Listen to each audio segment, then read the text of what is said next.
Hey there, welcome to Broadcast to Post. I'm Jeff Sengfield, CTO at Keynote Media. This is the show where we interview leaders and experts in the AV, broadcast, and post-production spaces. We're giving you the inside tips to grow your media workflows and business today. How do, everyone? Welcome to our jam-packed episode on Media Composer post-production workflows in 2022.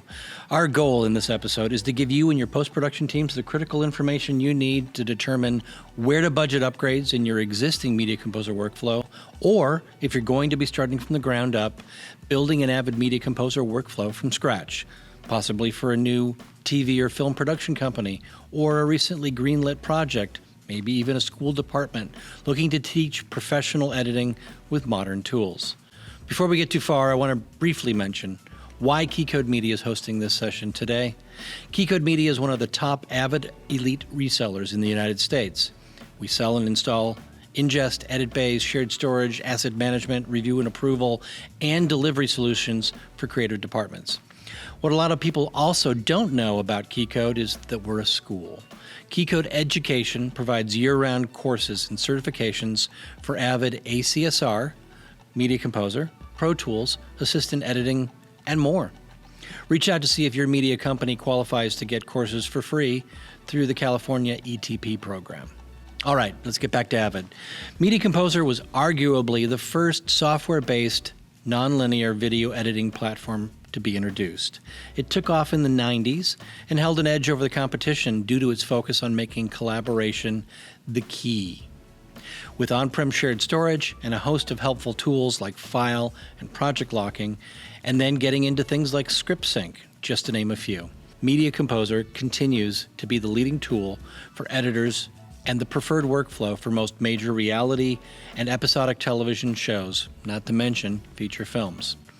As I mentioned, this episode's all about helping your team make the most informed decisions about building or upgrading a Media Composer post-production workflow. Before we get into a feature demo with the Avid team, we're going to spend a little time providing an update on the license options available for Media Composer and how they've changed. We're going to get a few workflow examples we're seeing folks implement and why. And lastly, we're going to leave you with a few key considerations if you're looking to upgrade Media Composer in the next year. All right, let's start by looking at the license options available. Many Media Composer veterans are familiar with Perpetual licenses, which is a software bundle that was typically combined with a USB dongle. That dongle plugged directly into the system to verify the license. It was great for authentication and security back in the day. While Perpetual is still around, Avid is pushing most future development toward the subscription model, and recently has shifted to make it more financially viable to go with the subscription. Subscriptions come in 1 or 1 year terms. You can work in any frame size, the cool toys of HDR, ACES stereoscopic 3D, and you will receive all the new releases and standard support. An important note here, it does not support bin locking or permissions management with shared projects for multi-user workflows on shared storage. So if you've got Nexus shared storage and want the basic Avid license, then you will want to consider the Perpetual license. Perpetual will also bring you the full audio tool set, which includes 5.1 and 7.1 surround. It's going to let you use older software back to version 5.5.4, so you can change your license to sync with whatever Avid version your project is going to require, provided your hardware and OS can support it. All right, so if you go with an ultimate subscription, you get a suite of plug-in features that have become essential for most television and film production. Script sync, which is going to sync timeline and takes to a written script. Phrase find, making your media phonetically searchable. And then Symphony for color correction and deliverables. News Cutter for the news folks, and you'll have access to Media Composer versions back to 2018.9. It's going to give you the support for the Avid shared storage. Yep, that's included. This also brings you the new SRT coolness, which is going to be featured later, and gives you the option to run as a cloud VM with a slightly extra cost. And finally, there's Media Composer Enterprise. Enterprise is two things. One, it can provide the ability for a customizable UI experience of Media Composer. Gives you the ability to create custom interfaces for different roles within your team. Different view for the producer, the editor, or the assistant editor. It gives you overall control of your Media Composer licenses from a management control panel, on-prem or in the field. And secondly, it's the tool set that's going to be needed to utilize Avid Nexus Edge and no linking proxy workflows, which is expected later this year. Quick note before we go on, we've dropped a lot of feature names and products with a lot of information here. If it's all new to you, it could be overwhelming. Please contact the Keycode Media team on our website and we'll provide you with real insight on what options are going to be best for you. We thought it would be helpful today to dive into a few examples of how productions typically structure their workflows around Media Composer. Keep in mind we're going to use a few vendor partner names here, but there's often substitute products that we can recommend depending upon your budget, performance, and feature needs. One of the workflow updates that has been very successful is folks that are moving away from tape-style capture to fast-serve capture directly to Nexus shared storage. You want to get the media into the post environment quicker. Then your mid-sized team edits using a line cut and ISOs or simply ISOs. Those are isolated cameras, by the way, to create the myriad of deliverables that these shows require. Many of these are studio capture along with field packages. FastServe has been a much more efficient method for multi-camera recording workflows and is replacing old XD-Cam deck recordings in competition shows, game shows, soap operas, reality TV, and a whole bunch of other genres. Nexus allows multiple episodes and multiple editors to work efficiently and collaboratively with all the goodness of the Media Composer toolset. Then you kick it all off to Pro Tools for audio, and then you create those deliverables from your own group. Another workflow we see quite a bit is a small work group that's delivering single camera episodic television or feature films. Some of these use outside services for delivery of dailies, receiving Avid Media and Avid Bins or AAFs created for the editorial team on set or near set. Others take in camera cards themselves and utilizing tools like Telestream's Card Agent, or many times just the Media Composer systems themselves, create their own media that they use for the edit. The end result of this process is usually an AAF that will deliver out to the finishing team, and they use their systems to link up with OCM, original camera media, and in some cases returns from the VFX team to create a finished product. Over the past few years, the workflows have been able to be adapted into either remote control with tools like Jump or Teradici, or distributed with folks moving media around. There are converted warehouse spaces in LA that hold Nexus and stacks of computers running Avid, and they're all controlled remotely with folks working from anywhere. But these workflows above require one thing: having the equipment. Either it's going to be your own or available rentals. But it's late August, and late August is a very late time to start on this process, as the busy season for post began a month ago. What do you do when you have a show but need your workflow not to require gear in your hand? It's a very tough spot to be in. But what if there was another way? This is exactly where Avid's Edit on Demand, we're going to use the term EOD from now on, comes into play. Most workflows tend to run on someone else's computers. It's how this business has worked for decades. When all those someone else's are telling you that they're sold out, it's time for a bigger someone else. Edit on Demand is Avid Nexus and Avid Media Composer running in the cloud on Microsoft Azure. An EOD solution is going to be cost effective as you only pay for what you use. So let's say you don't need 40 terabytes and 50 systems for that first month, but you will for the last 2 months. You pay for what you need only when you need it: storage, edit, workstation, and licenses. Now, keep in mind, this is all in the cloud.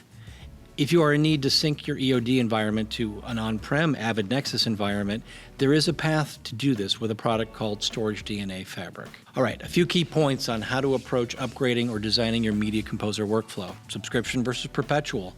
Until recently, it financially made sense to hold on to that Media Composer standard perpetual license and keep renewing support. Just keep paying the yearly support and hold on to the legacy versions of Media Composer. You get your connectivity to Nexus. It was all cool. However, recently the cost of perpetual support has gone up. Enough so that the cost of owning a standard Perpetual license over 5 years is now more expensive than having a Media Composer Ultimate subscription.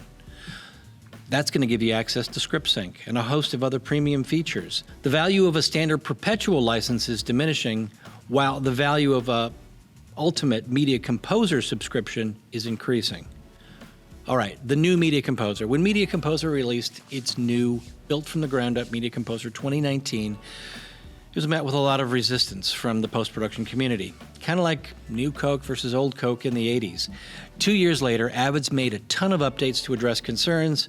A lot of legacy Media Composer clients have been holding out, though, using older versions and older hardware. For those that expressed hesitation, it's going to be worth taking another look. Titler Plus, compatibility with popular plugins, and a whole lot more has been updated, and it's going to be worth reconsidering.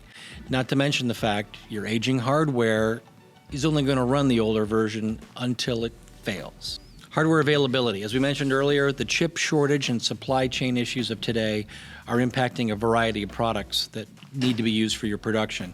If you have a tight deadline, engage the Keycode team immediately about your equipment needs or upcoming upgrade projects. Okay, now that we've covered the licensing, workflow examples, and the things to consider, let's get to the Avid Media Composer technology itself. We've got Ray Thompson talking about EOD, and we've got Corey Tedrow from the Avid team talking about Media Composer, giving us that quick update on what goodness is in the new version.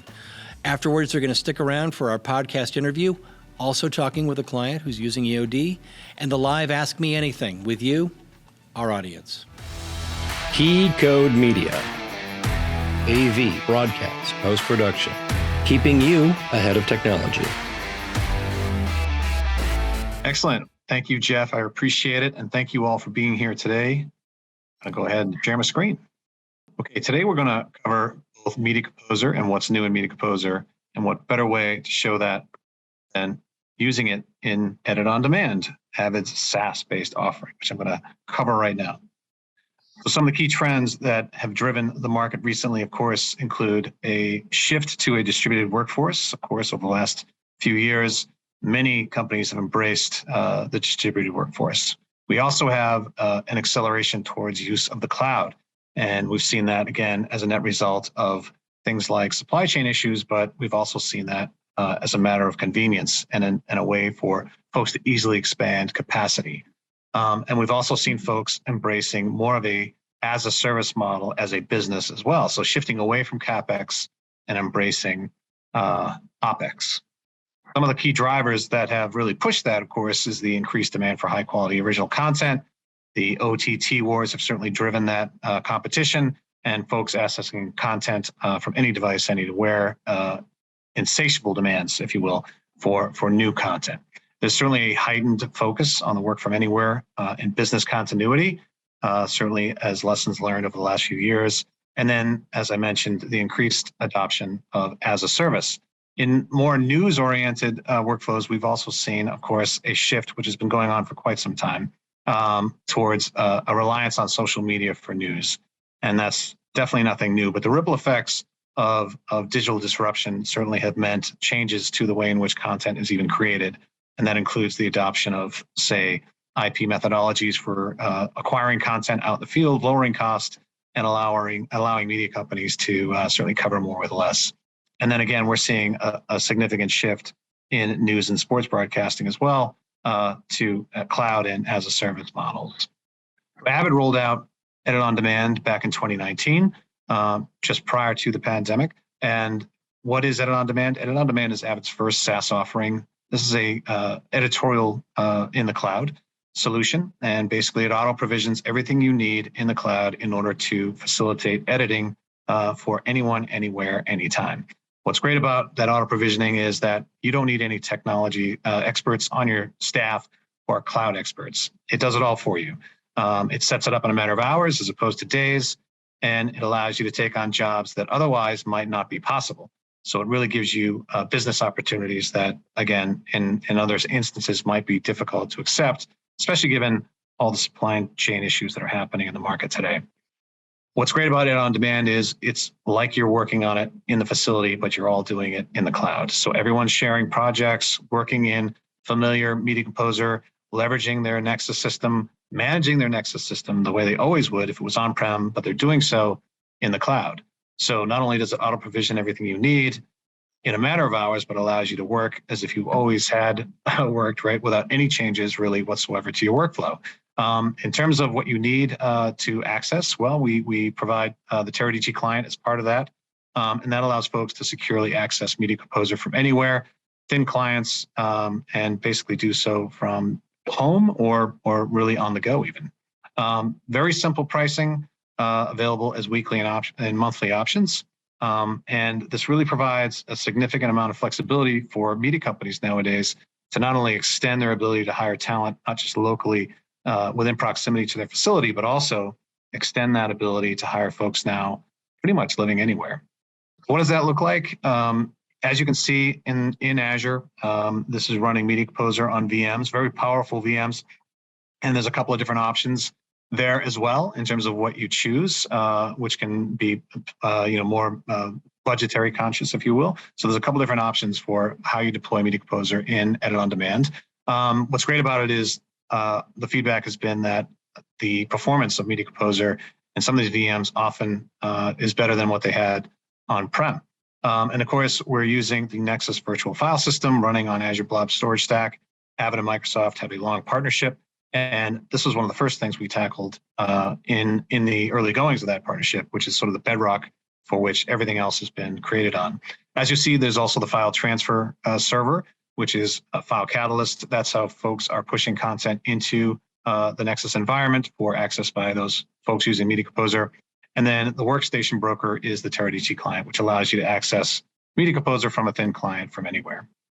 Now, where is the service available? Well, it continues to expand, but as you can see, it's available in multiple different regions and multiple different countries. And really, you don't need a ton of bandwidth to have a positive experience using Media Composer. If you're using a single system, for example, a laptop from home, all you really need is about 30 megabits down. If you're going to have a second monitor, you're going to look at about 35 megabits down to power that second monitor with the output of Media Composer. So very much within the realm of what we all currently experience at home. And it's, again, very cost effective. Just a real quick sample of what a typical workflow looks like. Most folks are ingesting content into a Nexus environment. They're transcoding and then uploading a lower bitrate content. That gets checked into the Nexus system and made available to anyone in Media Composer who's editing from anywhere. Then you edit your project, you add more capacity as needed, which is another great thing about Edit on Demand. You can start out with a small number of editors and a smaller number of storage, or a small amount of storage, I should say. But then you can actually increase editors and add more storage very easily on the fly as the project demands. And then as the project starts to wind down, you can then remove those client seats and basically take down the project in the bin and basically do all of that relinking and finish work locally. And you can then turn off the service. So therefore, you've paid for only what you've used. So there's so many benefits to leveraging Edit on Demand, which again is leveraging all of the experience folks already have with familiar Nexus and Media Composer tool sets.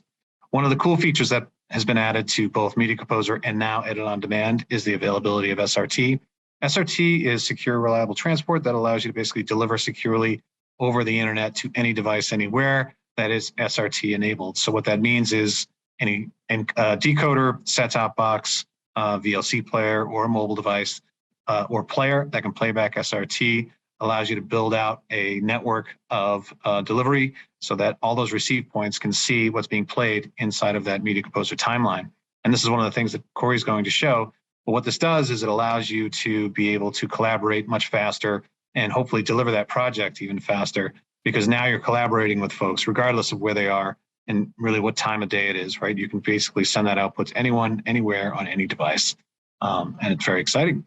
We've got a lot of different use cases. You know, as I mentioned earlier, Edit on Demand has been available since 2019. So we've had quite a few different types of projects edited using Edit on Demand, everything from TV style magazine shows to full-on documentaries to full-on films, all edited inside of Edit on Demand. And so it's very flexible, and it continues to grow in terms of its capabilities. which will then further expand the aperture for which you can actually use the service for. These are just some of the main comments we've gotten from some of the folks currently using Edit On Demand or who have used it in the past. With that, I'm going to now hand this over to Corey, who's going to walk us through not only the latest and greatest in Media Composer, but also show it. Thank you, Ray. I'm going to share my screen. Okay, so just to set up my system here, I am at home. I'm in my home office. I'm working off of a Mac laptop. And in order to connect into Edit On Demand, I'm going to use the Teradici PC over IP client, click the system that I want to log into. And once I log in, I'm presented with a choice between clients. We have 2 clients on this system. I'm going to choose this one and connect. And so it will launch into the Edit On Demand client through the PC over IP client. I was just working on this, so this is exactly how I left the system. I left it up here in the project selection window. So it's in full screen. As you can see, there's really no indication that I am remoted into something. This is just like any other application. And just to prove that point, I can actually tab through. Look, if I need to check my email in iCloud, I can do that. I can interact seamlessly between local applications and my Edit On Demand client. So another thing I want to point out before we get into Media Composer is, remember, this is not just Media Composer. This is a Media Composer that's connected to shared storage, to Nexus. So I'm going to bring that up here. You'll see I have my Nexus workspaces. If you're familiar with the Nexus Client Manager, I have access to that here. And so this is not just Media Composer. This is me collaborating with other users in a shared environment, but I'm doing it in the cloud. Okay, so we've replicated that post house facility environment, but it's a little post house up in the sky. So I'm here at my house working in a shared collaborative environment where someone else may be home at their home or traveling or wherever they may be, and you can remote in from anywhere. So if you weren't aware, you can click on this little What's New button and you're able to check out the latest and greatest in not only the version that you're running, which is the version I'm running here, 2022.7, but also other recent versions. Some of the highlights for this current release are separate workspaces for monitor configuration. So if you're like me and sometimes you work on a laptop and sometimes you connect in to a system that might have multiple monitors, you can now save your workspaces to accommodate those different configurations. We also have saved keyboard mappings for folks that are moving from Premiere and Resolve. So if you're used to working in that environment, in a Premiere Pro or a Resolve environment, we have some keyboard mappings for you that you can switch to make it a little easier of a transition. And clip notes carrying through a nested effects, just another way to transfer metadata into other parts of the workflow. So another one there. And then let's zoom back out here and we'll close this. I'm not going to do this whole thing, but let's go through some of the more recent advances. This is the one that I'm going to demo. Ray mentioned this. This is SRT, or Secure Reliable Transport Protocol. I'll show you that in a demo, so that's pretty cool. Continuing to improve and update the Titler Plus. I'm going to be showing you a little bit about that. And then here's one. Quick find for the command palette. I don't know how many times I've been an Avid forever, but I still, when I get into the command palette, sometimes I'm like, where is that? So now you can do a quick find to find what you need. And I'm just going to go back one more release because there is some important stuff in here that folks might want to know about. As of the 2021.12 release, we've added support for the M1 Mac systems and the Monterey OS. So important to note there that we do have support for that as of the end of last year. And a couple other things, docking tool palettes, snapping to grid in the frame view. So just some, continuing to make UI improvements. And then support for up to 198 tracks. I can't imagine that many tracks, but I'm sure people get there.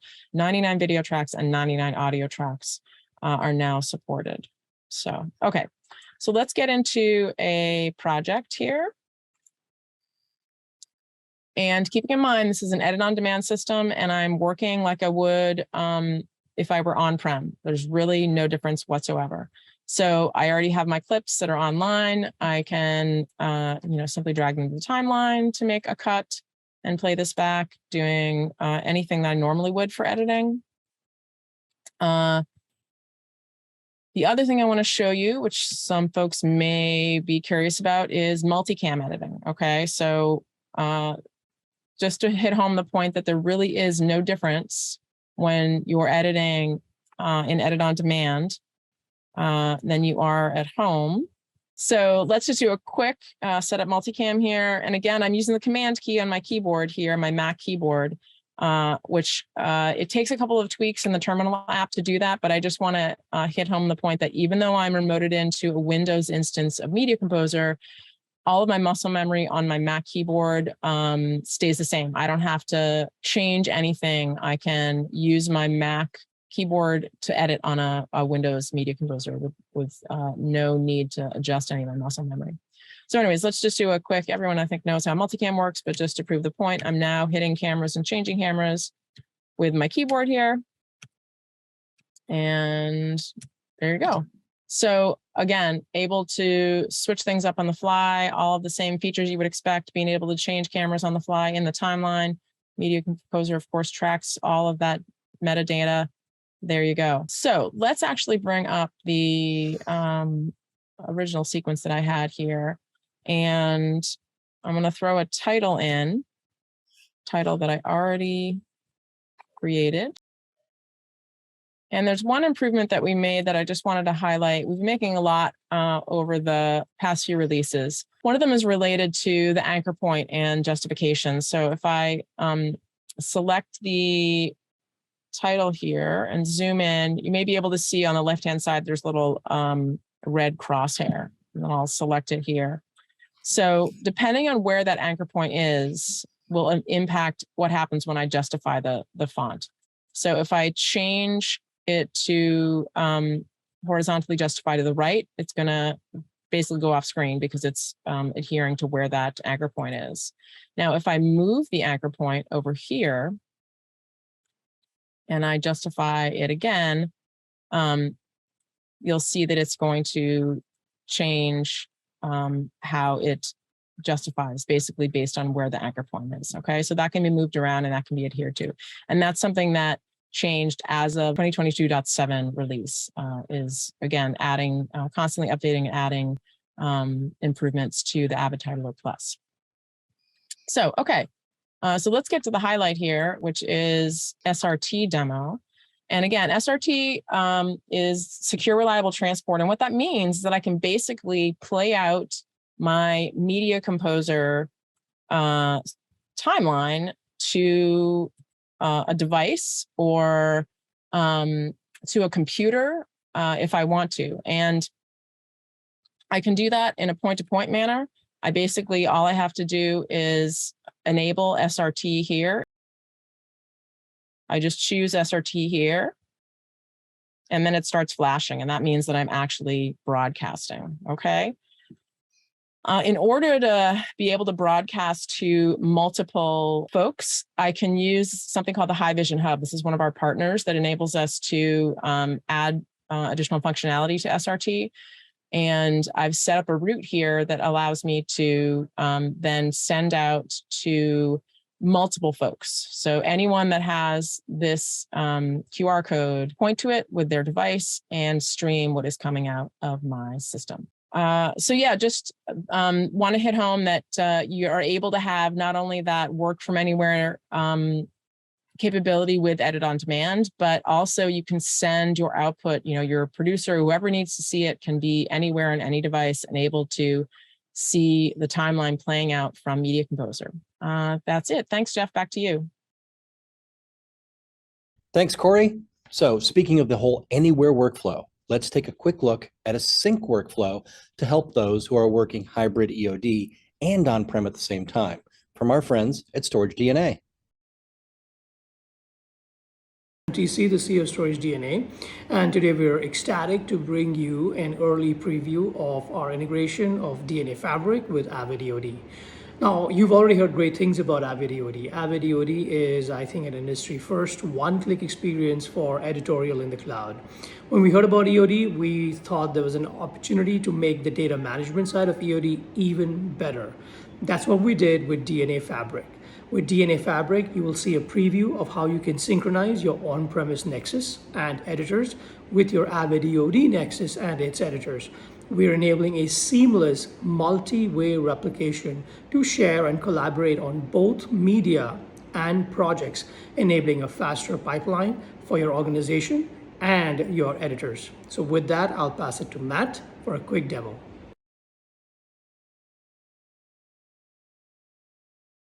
Good afternoon, everyone. This is Matt with StorageDNA, and I'm here to show you a quick demo of our Avid Edit On Demand workflow for DNA Fabric. So for this demo, we have two Media Composer systems. One is on a Mac system located at our partner. It is connected to an Avid Nexus. And on that, we have 3 workspaces mounted. They all have a couple folders inside of them with media and databases. Also on this system is the project. It has a couple folders and a variety of bins inside of them. I'll quickly pop into Media Composer to show you that media is online and we have assets there to show you. I'm going to hide Media Composer here quickly. Let's transfer over to the Media Composer up in Microsoft Azure. It too is connected to an Avid Nexus system, but this is in the cloud. And it has 3 workspaces named the same. They are all mounted on this system. And each one of them has a variety of folders with media inside of them. We also have a project named exactly the same on here. It has the same name folders, but inside of it are different bins and such. And we'll go quickly pop into Media Composer to show you that we have media online and we have assets online. Wonderful. I'm going to go ahead and hide this. Now for this workflow, I'll go back on-prem. I'm going to show you our DNA Fabric dashboard, and what we've gone ahead and done is created 2 workflows for this. One that's going to move the Avid media that's located in Avid Media Files MXF, and the other one is going to move Avid projects. So any folder that contains bins, we're going to move those files in between the systems. Now these workflows can be fully automated, but for this demo purpose, I'm going to run both of them manual. So quickly from the media side, I'm going to highlight both the upload, download. I'm going to hit start. Great, they're starting to move data. I'm going to switch over to the projects for Avid projects. I'm going to highlight both of these and go ahead and hit start on those. And they're going to start rolling through. And in a few minutes, we're going to start to see all the media get exchanged between these 2 instances and the project metadata. I'm back, and it looks like now that the Avid media is synced to both locations, so I'll just quickly show you on the desktop of both systems. We'll go ahead and move the Fabric dashboard to the side. When I just go ahead and click inside of each of these MXF folders, you're starting to see those same cloud folders appear with their own suffix attached. In this case, once again, it's .@Avid EOD. And then we'll go quickly over to Composer in the cloud, do a little right click and do a refresh in these windows. And now we're starting to see the on-prem folders appear. This window, I'll just go up one more, and there's the on-prem folders. And just to show you now that we've got media and assets online, let's quickly hop into Media Composer first on-prem. We're just going to go do a file. We'll click in the project first is what we'll do. We'll make it active, and then we'll do a save all. And you'll see that now we're going to get other folders in here that are appended. And now I'm just going to go ahead and load up a sequence from the cloud. And great, there's that. The media is online. We can look at the dailies here, open up a footage. We can go ahead and see that we've got media here. And if we do a little quick reveal file on the Mac OS, we can see that it is located here on Workspace 1, EOD 1, Avid MXF, in Cloud Folder 1, .@Avid EOD. And let's just do one more quick show you here that in Media Composer in the cloud, we'll go back into Composer.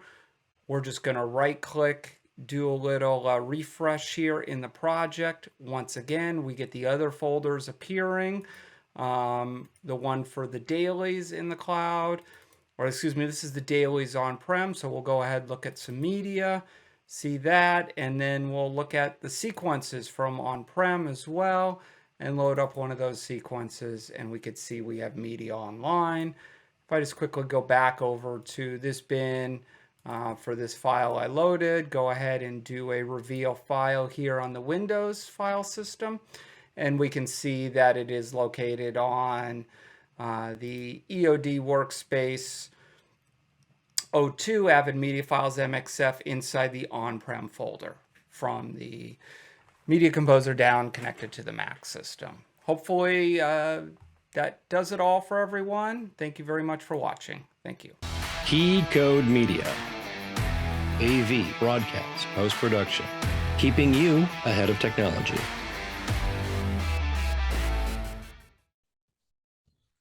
All right, thanks, TC. Let's get into our keynote interview now. Award-winning film producer Peter Phok is here from A24, is here to provide a behind-the-scenes look at his team with the production of X and its upcoming prequel, Pearl. Say that 3 times fast. For those watching after live, please follow the link below to see the trailer for X. Peter, thanks for joining us. Can you give us a little introduction to you, your company, and your role?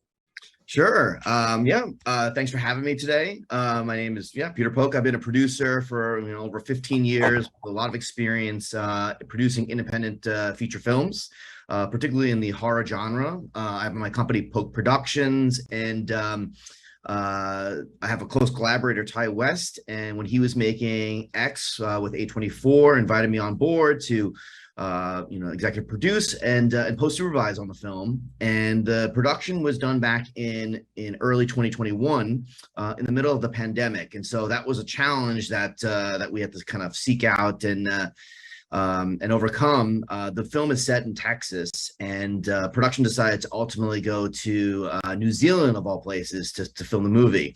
New Zealand's very popular from other filmmakers who've been there before us, like Peter Jackson, but we were able to find a location that very suitable to double for Texas. And then the challenges of while shooting there is to then how do we handle post-production? We're working with an editor based in Los Angeles and an assistant editor based in New Zealand.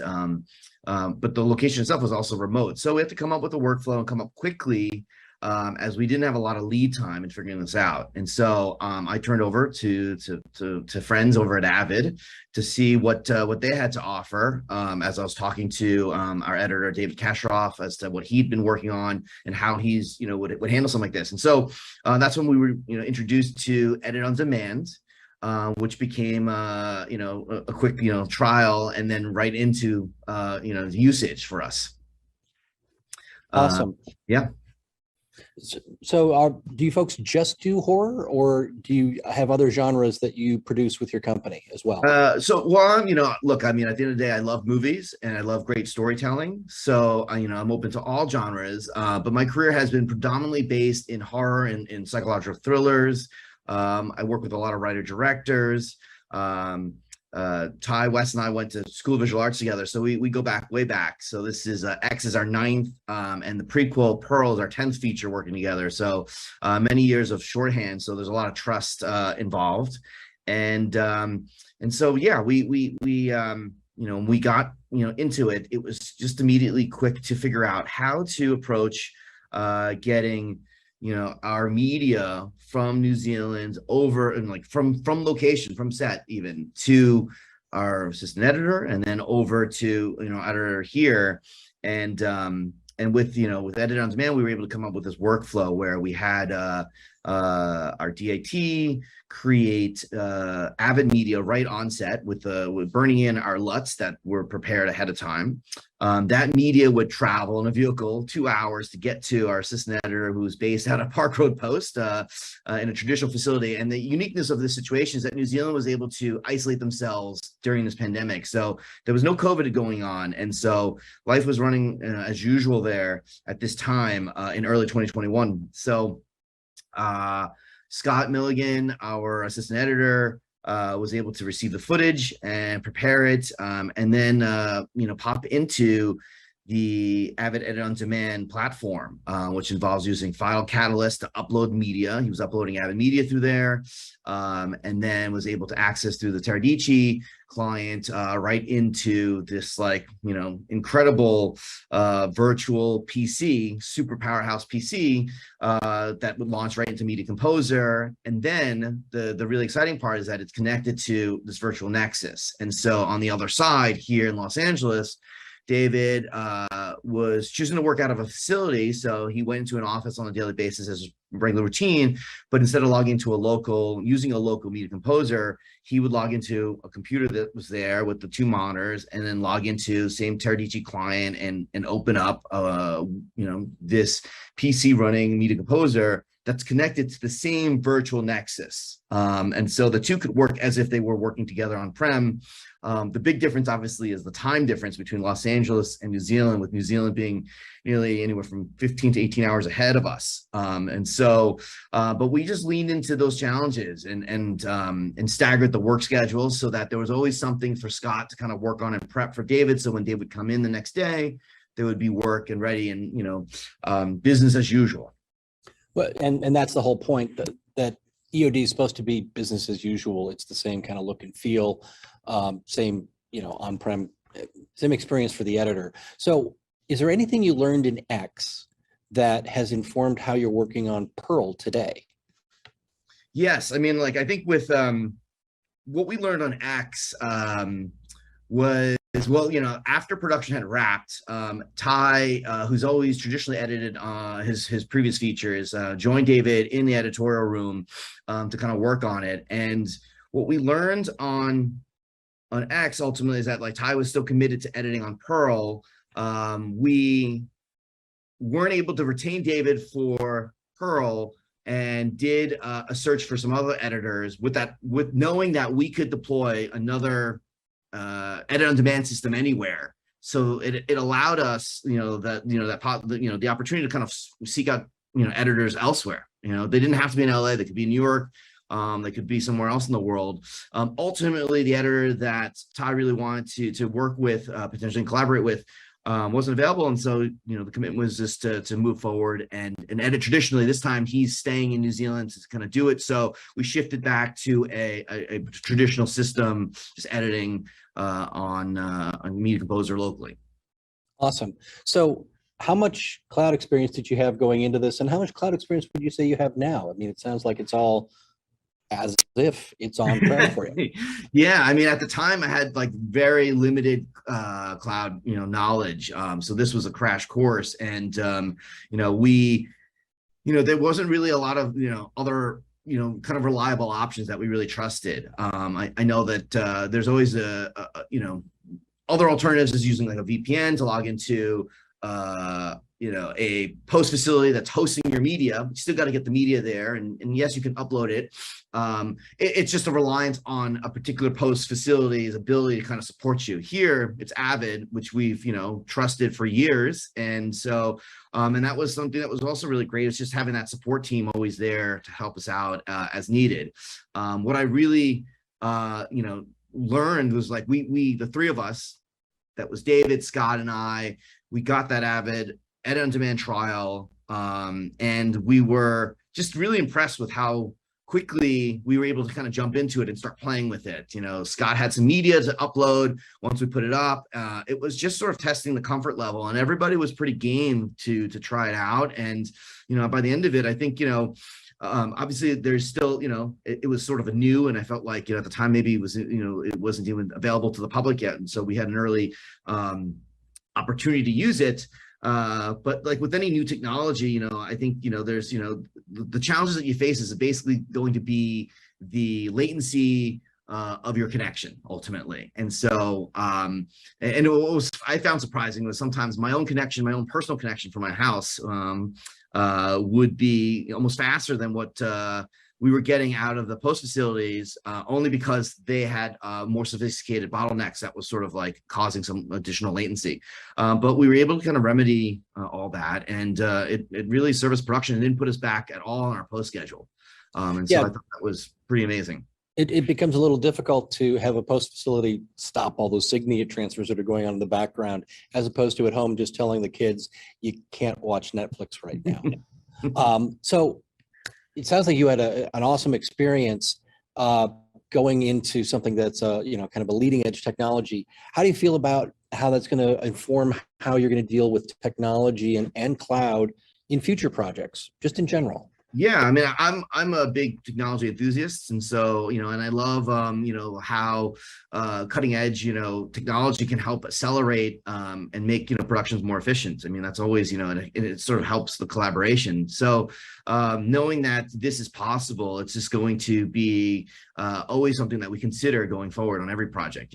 Like where we don't have to be forced to work out of a facility. And we can choose to be, kind of spread out. And it allows us, in a way, it allows us to multitask and work on more than one project at a time with multiple collaborators.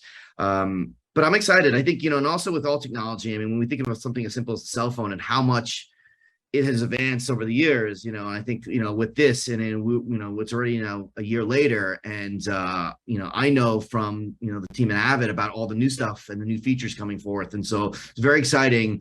And the big thing, is also cost. And that's something that, I had to kind of like decide is like, is this going to be cost effective? And it absolutely was. It was the scalability of the Edit on Demand platform where we were able to add, these seats as we as needed, and in addition to that all the storage space on the Nexus. So traditionally we're used to renting a Nexus from a facility on a weekly basis, and it's usually the full amounts 10 terabytes, and early in a project you certainly don't need that much shared storage.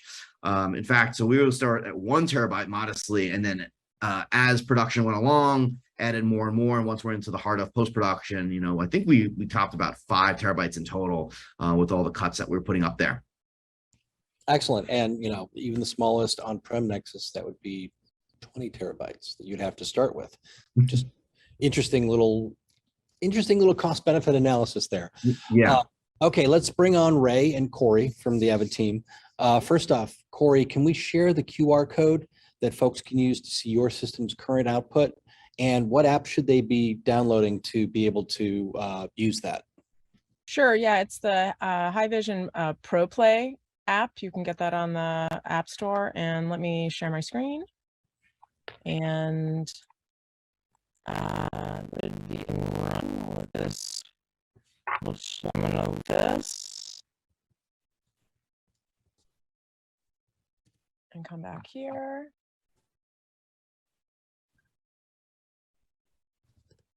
And there's your QR code that, let me check it on my phone.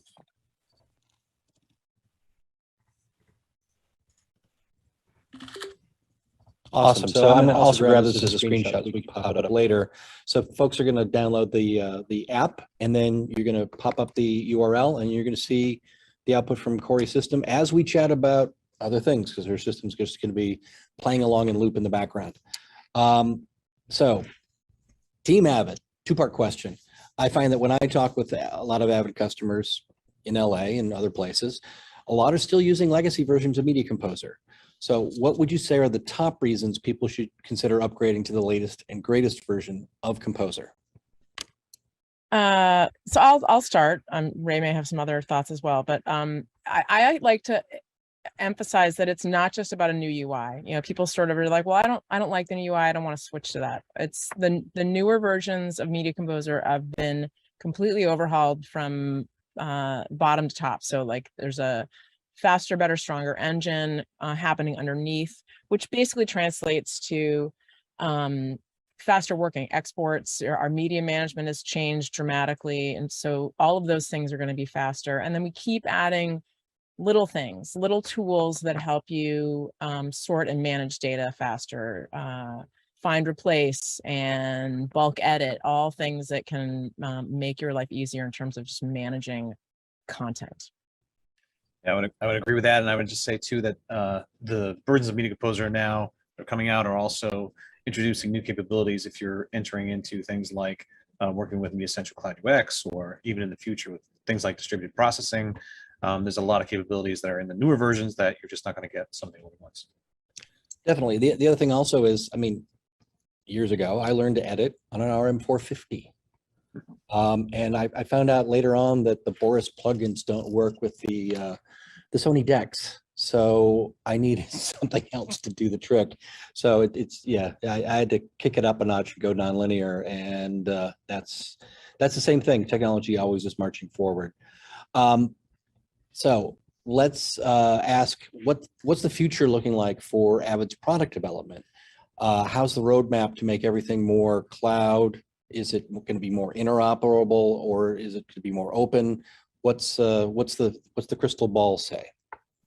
I would say definitely. I mean, the shifts that we've seen in the market around embracing the distributed workforce has really I think challenged us as a company to come up with solutions that will enable that and help them build out not only make that experience even better than what it is today, which is, I think, Jeff, one of the things that is somewhat surprising for many coming out of the pandemic is just how well people were able to sort of pivot and use existing technologies in many cases and still have business continuity and deliver projects through what has been a very challenging time for everybody, right?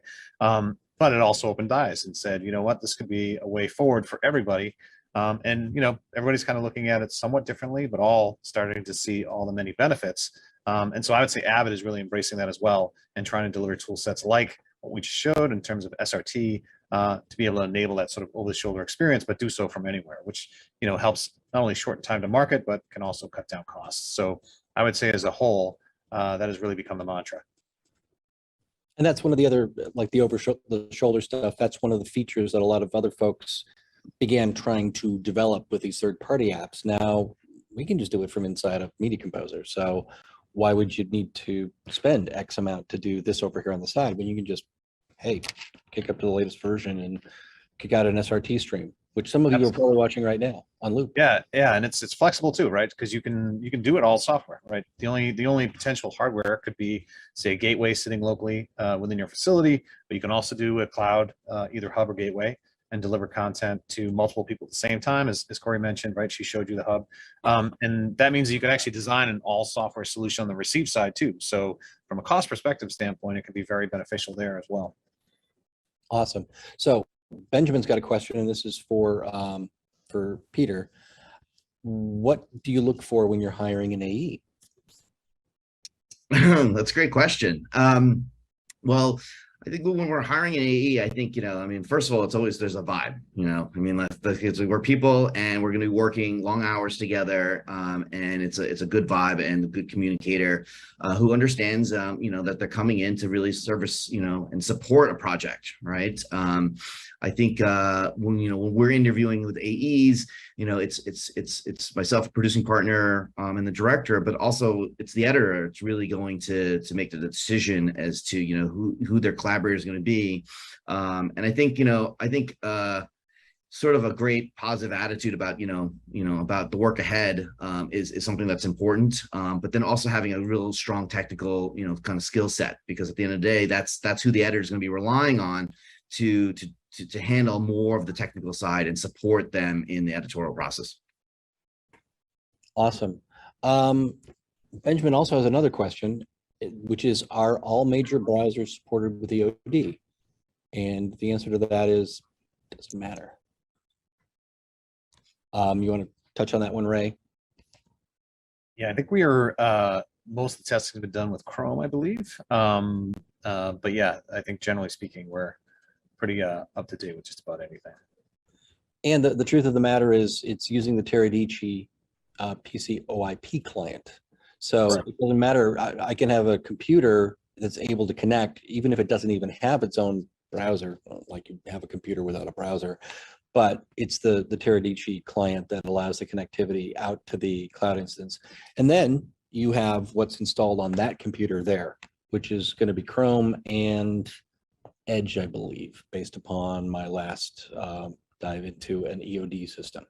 Yeah, I mean, the key is you can run it on a thin client, right? So you don't need a heavy machine on the side of which you're actually editing from, because you're obviously using it as a VM inside of Azure. So you can basically run it through the Teradici client, which is, of course, streaming everything back to you, providing that secure access to Media Composer. And once you're in the VM, then you're just treating it like you would any other desktop machine. Cool. So Devin is asking, is it necessary to become certified in Avid?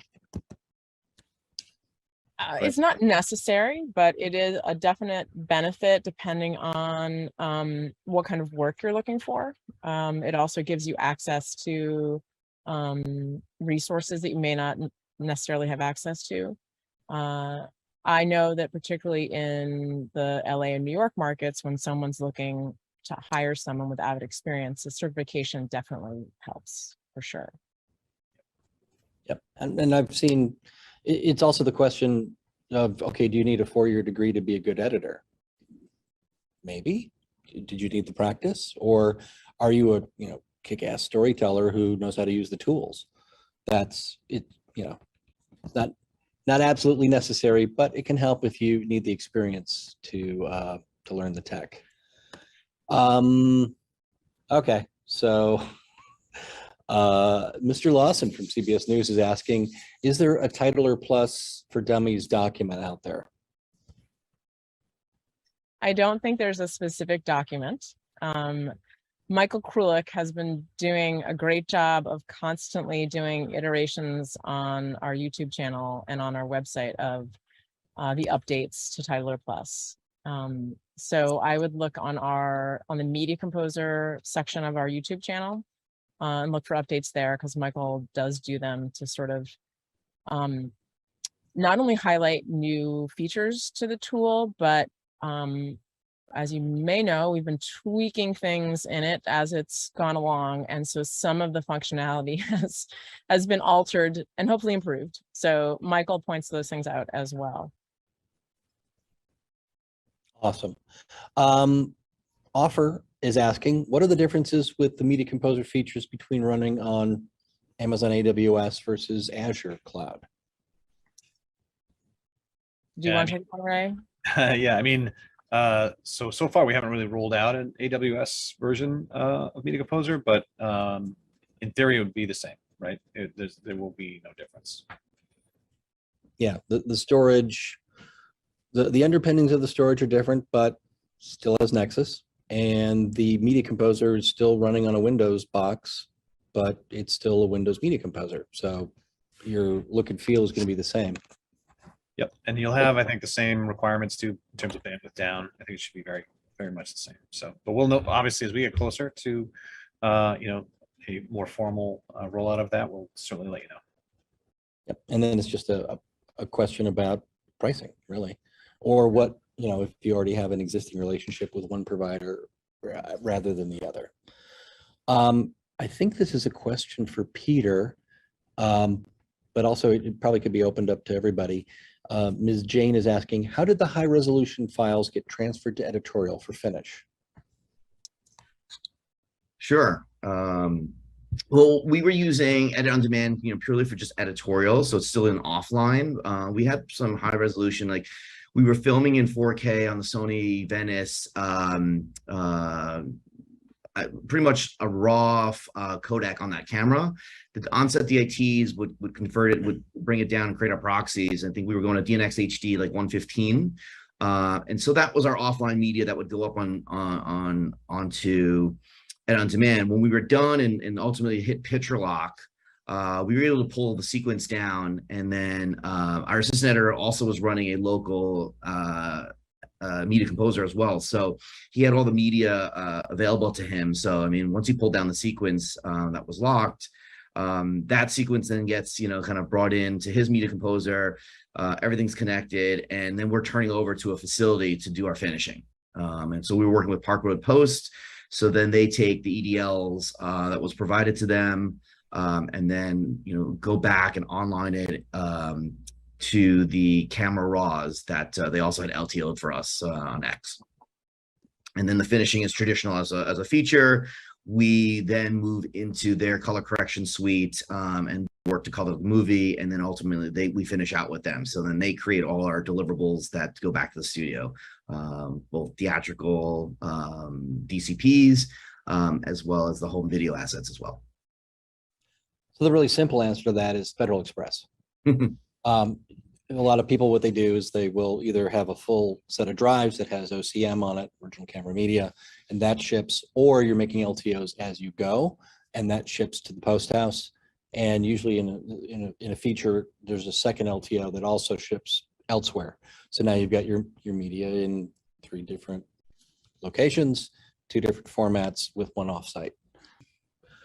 Garth is asking, does the Teradici client need to be on a hardwire to the router, or does Wi-Fi work as well? And what are the latency issues? Wi-Fi works as well. And like I said, all you really need is around 30 meg down for a single head system.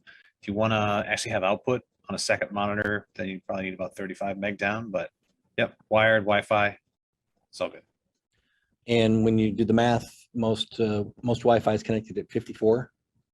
So the pinch point usually is making sure that your connection to the internet from where you're running the client is up to speed. Exactly. So just run a speed test, right? And you should be able to see what you're getting for down. Yeah, latency is a sort of a separate issue from upload and download speeds, and that really just is a matter of like how close are you to where the edit on demand system is being hosted. So that's something that, like, I know Peter and company figured out. They chose one that was closer to David. So David was working in LA, so they had it located on the West Coast of the United States. And Scott was remoting into that, not having as great of an experience as David, but still able to work. So that's really sort of the latency question, is you need to figure that out, like where are people going to be located, and then that's where you would choose to how you would decide where to host the edit on demand system in the cloud. And if you remember in the presentation too, the map that I showed, the availability of where edit on demand is today. So as Corey points out, you can deploy it in east, west, so on and so forth, right? So there's a lot of options there.